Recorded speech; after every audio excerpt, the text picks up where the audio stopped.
Let me bring this up because I mean, if you go through that report by Amnesty International, I mean, you could get the impression that yeah, they've done what they could, and I mean, they say they did a thorough job. But the response from the military here about what that report says, what the military says that look, these allegations, it says each of these previous allegations have been thoroughly responded to and cleared publicly and officially.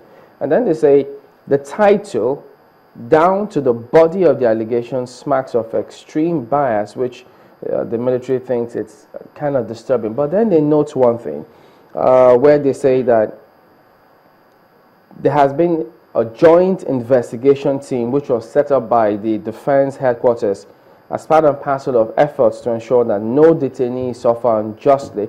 And then they say that facility was open to the Red Cross and several other international organizations and personalities to go see what's going on and then make their own assessments. But in spite of all, that report by Amnesty International did still make the rounds. Do you think that, yes, they took a look at all of these facilities, they participated in this, and then still came up with this report, which they say was well put together?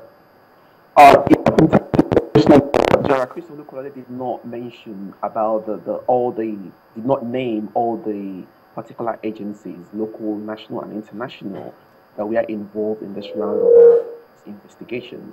Maybe that specific extra follow-up report. But as I said to you before, the role of the Nigerian Army yesterday, they did very well with their PR, informing Nigerians about what they believe that happened. And I want them to do more. I want to see them to do more. See, the beauty of the British police is the ability to manage our public information professionally, that you can trust that when the British police give you information about national security issues, that people can find it believable, find it relevant, because it's consistent and constant, and it's credible.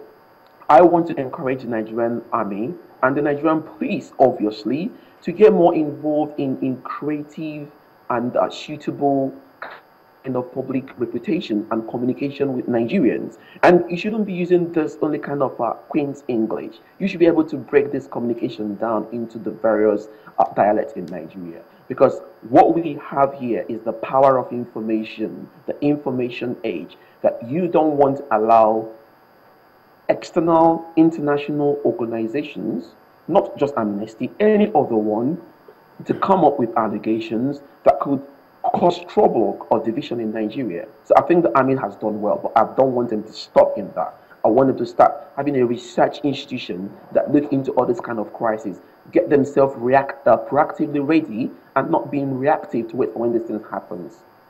All right, let's flip to this other matter that occurred yesterday, very unfortunate one in Yola, before we wrap up this segment. Well, yes, we do know that the president has been meeting some of those other countries that had contributed troops to that Chad Basin security architecture, where Nigeria, Niger, Cameroon all taking part to ensure that we put an end to insurgency. But Yola have experienced the very first of these attacks and several dead and another unfortunate scenario. So how do you see this fight then taking shape? Because many have thought that with the advent of this new government, who knows, and then with the kind of successes recorded in the twilight of the previous administration, who knows, it may was about to come to an end, insurgency. But now it looks as if they're just out to make some sort of statement, or what do you think of that? We need to appreciate the effort of Mr. President to work in collaboration and in partnership with our neighboring countries with the MOD, National Joint Task Force. We need to be very careful about the ideology and the skills of the terrorists. We need to start to learn that we are not dealing with a ragtag army anymore. We are dealing with our professionals. And if you look at the international terrorism sector, you find that you've got IT specialists, you've got medical doctors, you've got engineers that are terrorists, you've got highly placed politicians, highly placed people, wealthy people, you've got intellectuals involved. Now, so when we have this kind of attack that happened in Yola yesterday, Terrorists love to act in a theater of drama. They love attention. So anything that makes them to say, "Oh, we have pledged allegiance to ISIL, we've done this," to make them to be discussable in this. Number one of the things we need to do, give them little airtime on our radio and TV stations, or pay less importance to their issues. Use evidence-based research and tactics to manage them. And it's very important we understand that Mr. President, as an ex-soldier, obviously understands the issue of crisis. But obviously, we need to talk and deal with people that understand the issue of insurgency. Let me lay an emphasis on something that's very important: the issue of IDPs and lack of identification system. Now, if you've got IDPs, internally displaced people, then we can also have international displaced people that act as IDPs. But because you cannot verify them, you don't even know if insurgents have sent spies to come to these camps, to brainwash people more, to cause any kind of mayhem. So we need to be very careful in identification and rescue, recovery, and reintegration of IDPs back to the society. Because if somebody is international displaced person, you cannot bring the person back into a Nigerian community because he or she there. And finally, we need to also understand the importance that we need to respect and sympathize with the people of the Northeast. It's very important. Don't just sit back and say, "Oh, because it's not my part of the country." We need to feel their pain. We need to support them in this fight. And IDPs does not end only in the Northeast. You've got IDPs in the North Central. The Herdsmen massacre in Kogi and Benue and Kwara are causing lots of IDPs. You still got IDPs Southeast. You'll be surprised in Nigeria right now. A lot of people in the Southeast have to do their traditional marriage in Lagos State or in Abuja because they are scared to go back to their Southeast because of the issue of kidnapping or armed robbery. So we need to look at the basic issues in our national security. Number one, having an ID system for Nigeria. Our neighboring countries have got ID systems. We need to protect our borders so people don't just come in and go out when they need. And finally, we need to protect the security of motor vehicles in Nigeria. We have the card reading machine. We can have the same to detect the VIN number of a motor vehicle to know who is the owner, where is it coming from, where is it going to. Let's do the basic things in national security. Thank you. You know, another style that I've just seen very quickly, because we've talked about motor parks, but this time it would seem that they've taken it into marketplaces.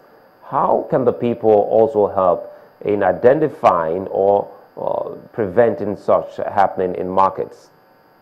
Beautiful. I think the bottom line when you fighting insurgency is the people, the communities playing a role to fight it. You don't just leave this in the hand of the law enforcement agencies.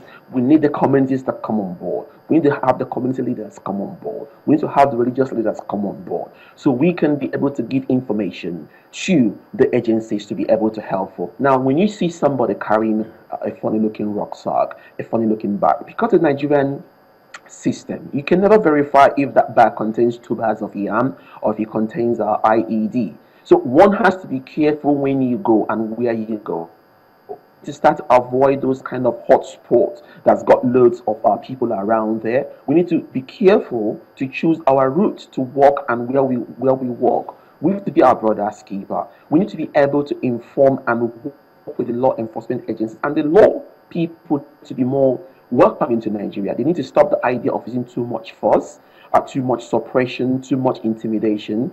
And I think very important, there's what we call fitness to practice in overseas. Now, this is about making sure that the trainers of our law enforcement agencies are fit for purpose. They are fit to practice, because it's the training that they got from their war college, from their police academy, from their police college that they bring back into the streets to protect us. We need to examine, are they still fit to practice? Who are they? How do we performance manage them? How do we give goals to our law enforcement agencies, and how do we measure their achievements? So we need to help get the communities. We should not encourage any religious group All right, Vince, before you go, I mean, we're reminded by Patterson that, look, ISIS has captured Libya airport just on top of Chad, close to Nigeria. Yes, we know that we've got a joint force security operations going on in that axis, but, I mean, the Chad Basin axis. Should we be worried about this latest development from Libya? Yes. But you see, I cannot answer this a lot better. The answer is capital YES. Yes, we should be worried, because if you look at the distance between Libya and Nigeria, the demarcation is Chad and Niger Republic. Now the question is, what is the Nigerian government doing to make sure that Niger and Chad are doing enough to protect their borders between them and Libya? We don't need to worry much about these issues, but we need to able to send agencies to collaborate to make sure that the borders between Niger Republic and Libya is well secured. Because if these people, these criminals, cross into Niger Republic or Chad, they're going to be heading to Nigeria. So we need to make sure that in this joint task force that we are talking about, how do we protect the borders of Chad and Libya? How do we protect the borders of Niger Republic and Libya? So we can now talk about how to protect our own. But the bottom line now is we should be worried. It's seriously worrying. It's seriously worrying. All right. Thank you very much indeed. Vince Onyekwelu, former British police officer, now governance and security consultant. We'll be back in just a moment here on the program. Don't go away.